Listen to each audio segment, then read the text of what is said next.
നിങ്ങൾ പട്ടിക്കാടിന് കൊടുക്കുന്ന പോലെ സന്നദ്ധാണിത്. പട്ടിക്കാടിന് കൊടുക്കുന്ന സെന്റ് പോലെ തന്നെ മർക്കസിന് കൊടുക്കുന്നത്. നിങ്ങളെന്തിനാ കട്ട് വെച്ചിട്ട് ഇവിടെ ക്ലിപ്പ് വെച്ച് കേൾപ്പിച്ചത്? ഇവ പറയാൻ സമയമില്ലാത്തതുകൊണ്ട് ഓരോന്നോരോന്നും കേൾപ്പിക്കാൻ സമയമില്ലാത്തതുകൊണ്ട് ഞാൻ പറഞ്ഞു തീർക്കുകയാണ്. ഓ സഹോദരന്മാരെ, പിന്നെ പറഞ്ഞത് സനത് ഷെയ്ഖുനാന്റെ അടുത്ത് മാത്രമേ ഉള്ളൂ. എനിക്കും കൂടി പറഞ്ഞു തന്നിട്ടില്ല, എനിക്കും കൂടി പറഞ്ഞു തന്നിട്ടില്ല. ഒന്നാം ഖലീഫയും രണ്ടാം ഖലീഫയും പറയുന്നു. അതിനും കിട്ടി തക്ബീർ. കള്ളത്തരം പറയുന്നതിനൊക്കെ തക്ബീർ. മൗലവി അത് ശുദ്ധ കളവാണ്. എന്റെ CD-യിൽ അങ്ങനെ ഇല്ല, ഞാൻ അങ്ങനെ പ്രസംഗിച്ചിട്ടില്ല. ഈ കളവിങ്ങനെ പറഞ്ഞിട്ട് നിങ്ങൾക്ക് മരിക്കണ്ടേ? അല്ലേ കേൾപ്പിക്ക്, എന്റെ CD-ന്ന് ക്ലിപ്പ് കേൾപ്പിക്ക്. ഞാൻ അങ്ങനെ പറഞ്ഞു അയച്ചു. പിന്നെ മൂപ്പര് പറയുന്നത്, നമ്മളടുത്ത് പഠിച്ചൊരു കുട്ടി പോയിനു, അങ്ങനെ ചെന്നാൽ കാണിച്ചു കൊടുക്കാന്ന് പേനോന്തി പറഞ്ഞു. ഇയാളെ സംസ്കാരം പേനോന്തി വെച്ചാൽ ഓം തരുവണ പാവം. അയാളെന്തിനെ വിളിച്ചെടുക്കുന്നത്? ഓം തരുവണ. അയാളെ കൊണ്ട പേനോന്തി പറഞ്ഞു. ഇയാളെന്താ ചെയ്യല്? പേന മുകളിലോട്ട് കുത്തല. ഇയാൾ ചിലതൊക്കെ എഴുതുന്നുണ്ടാവും. എഴുതുമ്പോ പേന എങ്ങനെ മോള് പൊക്കല. എന്തിനാ വേണ്ടാത്ത പണി?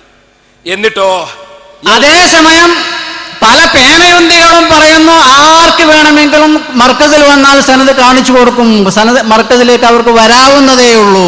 അഹ്ലൻ വസഹ്ലൻ വിത്ത് ഓപ്പൺ ആംസ്. ചെന്നവരെ മുഴുവൻ തിരിച്ചയച്ചു. വന്നോലൊക്കെ ഞങ്ങൾ തിരിച്ചയച്ചു. നിങ്ങൾ വന്നാലും തിരിച്ചയക്കൂ. നമ്മൾ കാണിച്ചു കൊടുത്തിട്ടില്ലേന്ന്. ഉസ്താദ് കാണിച്ചു കൊടുത്തിട്ട് നിങ്ങളെ ഹുദവിക്ക് കാണിച്ചിട്ട് വായിപ്പിച്ചിട്ട് പോരെ മതി തരുന്നു. അയാൾ പോയി. എന്നിട്ട് നിങ്ങൾ ഒരു കഥ കേൾക്കണം. ഇയാൾ സൗദി പോയിട്ട് അവിടുന്ന് പ്രചരിപ്പിച്ച് അവിടുത്തെ നിങ്ങൾ ചോദിച്ചോളി, KMCC-ന്റെ നേതാക്കന്മാരെ വിളിച്ച് ചോദിച്ചോളി. അവിടെ പോയിട്ട് ഇയാൾ പറഞ്ഞു അതിൽ സൗദീൻ്റെ സീലാണുള്ളത്. സൗദീൻ്റെ സീലാണുള്ളത് തന്നെ. എന്നാൽ പിന്നെ പരിശോധിക്കുക.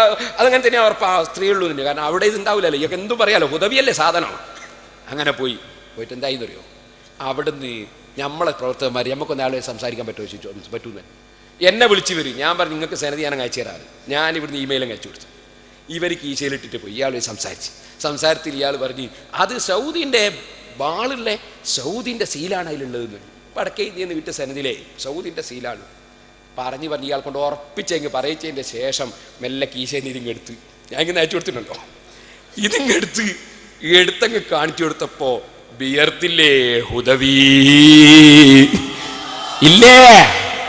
വേണ്ടി വന്നാൽ അതിന്റെ ക്ലിപ്പ് നമ്മൾ എടുത്തിട്ടുണ്ട്. പക്ഷേ KMCC-ന്റെ ചില നേതാക്കന്മാര് നിങ്ങളെ പെട്ടെന്ന് ക്ലിപ്പാക്കല്ലേ എന്ന് ഞങ്ങളോടൊന്ന് പറഞ്ഞത് കൊണ്ട് മാന്യത കൊണ്ട് ഞങ്ങൾ ചെയ്യുന്നില്ല. കയ്യിലുണ്ട് കേട്ടോ.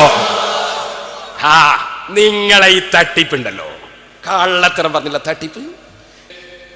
സുഹൃത്തുക്കളെ, പുതിയ ഇൽഹാം എന്താ അറിയോ? പള്ളി ഉണ്ടാക്കാൻ പാടില്ല. നമ്മളെ മൊയ്ലാര ഫത്വ. പള്ളി മോടി കൂട്ടാൻ പാടില്ല. മൊയ്ലാര ഫത്വ.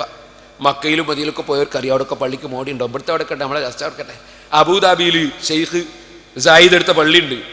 അതിനൊക്കെ എത്ര മോടിയെന്ന് എല്ലാവർക്കും അറിയാം. പക്ഷെ ഇപ്പൊ പുതിയ വഹി വന്നിരിക്കുന്ന സെക്രട്ടറിക്ക് പള്ളികൾ ഇങ്ങനെ കണക്കിലേറെ ഉയർത്തി നീട്ടിടിക്കൽ എന്നോട് കൽപ്പിക്കപ്പെട്ടിട്ടില്ല.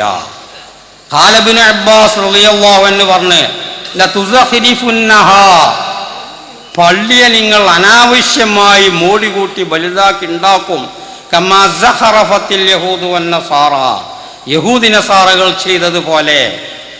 അതിന് മഹാന്മാർ വ്യാഖ്യാനിക്കുന്നത് തശീദുൽ മസാജിദ് റഫഉൽ ബിനാഇ വ തത്വീലുഹു, ആവശ്യമില്ലാണ്ടങ്ങനെ നീട്ടി ഉയർത്തി വെറുതെ ഇങ്ങനെ പള്ളി വലുതാക്കി ഉണ്ടാക്കുക, അത് വിരോധിക്കപ്പെട്ടിട്ടുണ്ട്.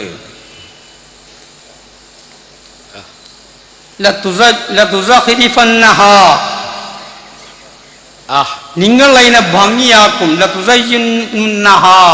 നിങ്ങൾ അതിനെ ഭംഗിയാക്കി ഉപയോഗിക്കും. പിന്നെ ഫാത്തുഹുൽ ബാരി ഒന്ന് നോക്കൂടെ മുസ്ലിയാരെ? ഫാത്തുഹുൽ ബാരിയിൽ ഈ വിഷയമൊക്കെ പറഞ്ഞിട്ട് ഖാലബിനുൽ മുനീർ എന്ന് പറഞ്ഞിട്ട് എന്താ പറഞ്ഞത്? പഴയ കാലത്ത് അങ്ങനൊക്കെ ഉള്ള ഒരു സാഹചര്യമാണ്. കാരണം ആൾക്കാരെ വീടൊക്കെ ഒരു ചെറ്റപ്പോരാ. അല്ലാഹു റസൂലിന്റെ കാലത്തോ നമ്മൾ ഇവിടെ പണ്ട് സിറാജുൽ തന്നെ മദ്രസ തുടങ്ങിയ മാതിരി ഷെഡാ.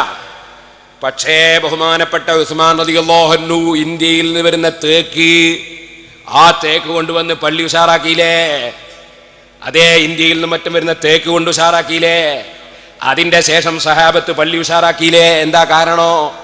ഇബ്നുൽ മുനീർ തങ്ങൾ പറയുന്നു, ജനങ്ങളുടെ മറ്റ് ബിൽഡിങ്ങുകളൊക്കെ വളരെ അലങ്കാരത്തോടെ നിർമ്മിക്കുന്ന കാലത്ത് അല്ലാഹുവിന്റെ ഭാഗത്തെടുക്കുന്ന പള്ളി മാത്രം അലങ്കാരമില്ലാതെ ഉയർച്ചയില്ലാതെ വന്നാൽ